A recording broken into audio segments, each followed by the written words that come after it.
18 সাল থেকে 24 সাল পর্যন্ত বন্ধুরা আমার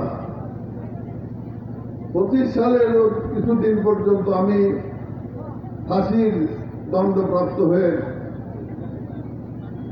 ফাঁসির ছেলে ছিলাম।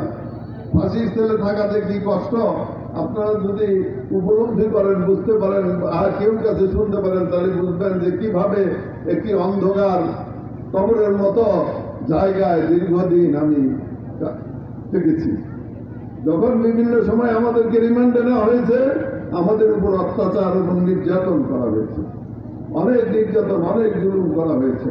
কিন্তু আপনাদের সন্তান হিসাবে, আপনাদের ভাই হিসাবে, বন্ধু হিসাবে আমি কোনোদিন ফ্যাসিস্টের কাছে আত্মসমর্পণ করি নাই, ফ্যাসিস্টের কাছে আত্মতত স্বীকার করি নাই।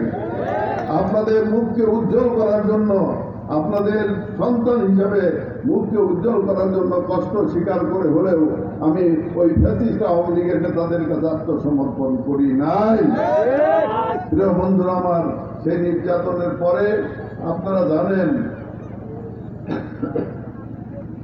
আগস্ট মাসের 18 তারিখে আমাদের হাইকোর্টে মামলা রায় দেওয়ার কথা ছিল।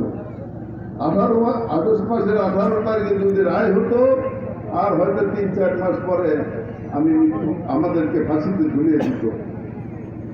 কিন্তু আপনারা আমার জন্য দোয়া করেছেন, করেন নাই ভাইরা? অনেকে তাহাজ্জুদ করে দোয়া করেছেন, অনেকে মা বোনেরা আমার জন্য রোজা রেখেছেন, আহাজারি করেছেন। আপনাদের আহাজারি, আপনাদের দোয়া, আপনাদের তাহাজ্জুদের দোয়া আল্লাহ তাআলা কবুল করেছে, তাই না? কবুল করার কারণে আমি মুক্ত হয়ে আমি ফিরে এসেছি। সেই জন্য পরম করুণাময় আল্লাহ তাআলার কাছে বারবার হাজার শুকরিয়া আদায় করি। আলহামদুলিল্লাহ, আলহামদুলিল্লাহ।